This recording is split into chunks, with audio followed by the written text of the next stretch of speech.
Hey everyone, my name is Richard Kerr. I'm Bilt's resident travel expert, and a lot of you sent in your questions for me to answer. Let's see what you wrote this week. @Lens_O says, how do we win with you? Well, because you're one of our members, I consider you a personal friend. You know, buddies for life. Because you're a personal friend, I will give you Bilt points when you pay your rent. Therefore, you've already won. Alexander J. Jewell says, best value destination bang for your buck or trip? Go. I like the prompt.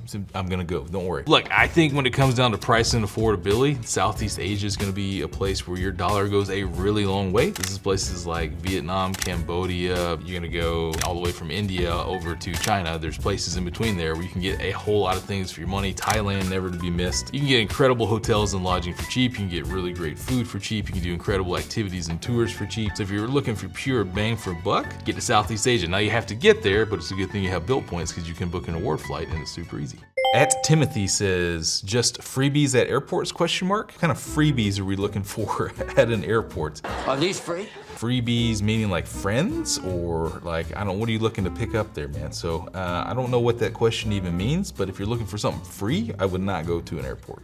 Okay, @RealLifeOfPie, how poetic, says, what are the best sites to find any and all deal hacks? I'm just gonna let you know that there is no single place, there is no silver bullet to go and find, hey, this is where I'm gonna find the cheapest flights. This site has always $100 off cheaper than anywhere else. It just doesn't exist. The best thing you can do is actually start to follow some social media influencers or blogs that give you all kinds of great information. A few of them off the top of my head. You're gonna wanna read The Frequent Miler, you're gonna wanna read The Points Guy, you're gonna wanna follow Zachary Burr Abel, you're gonna wanna follow Geo Breeze Travel, and then other people that you're gonna find inside of those networks, and staying up to date with their newsletters and their content is the best way to find all the deal hacks. Okay, I'm gonna leave this one anonymous so I don't call you out by handle what your credit limit is. But a member writes in and says, I'd like to book a trip, but the total cost is more than $1,500 and my credit limit on the Bilt card is only $1,500. What do I do? A little personal finance advice, and I'm not gonna make any judgments here, but make sure that whatever trip you're paying, you can book it and then pay it off in full so that you're not paying interest on your credit card.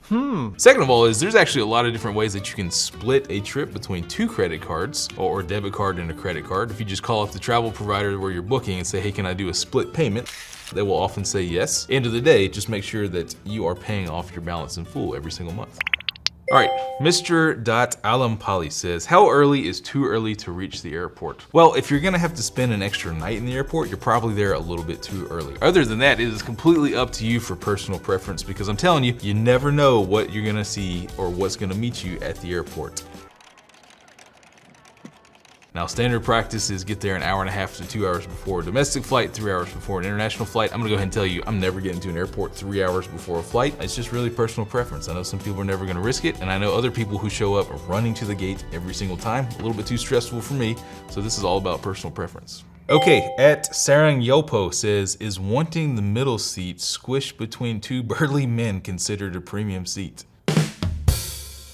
@076111151011114. I'm not kidding, that's literally what the How do I get my New York City apartment building to join the Bilt Alliance? If you don't know what the Bilt Rewards Alliance is, this is a network of our real estate partners who own thousands of apartments around the United States, and they are formal partners with us where you can pay your rent with your checking account and earn a flat amount of Bilt points every month. The good news is your apartment here in New York City does not need to be in the Bilt Rewards Alliance in order to earn points on rent. Regardless of what apartment that you live in the United States, you can pay your rent with Bilt in one of two ways and still earn points every month. First is we can mail your landlord a physical check via USPS first class mail, and you'll still get the points. Second is we turn your Bilt card into a virtual ACH account, and you can pay via ACH to your landlord just like you do now, except coming from your checking account is gonna come from your Bilt card, and you're gonna earn points as well. So as long as your landlord will accept a check or they will accept an ACH payment, your apartment here in New York does not need to be in the Bilt Rewards Alliance. That's all the time I have for today. Thanks for all of those really terrible questions, and I hope I provided some helpful information. If you like today's episode, make sure you hit that like and subscribe button. If you have any future questions you want me to answer, just drop them in the comments below. I'll see you out there.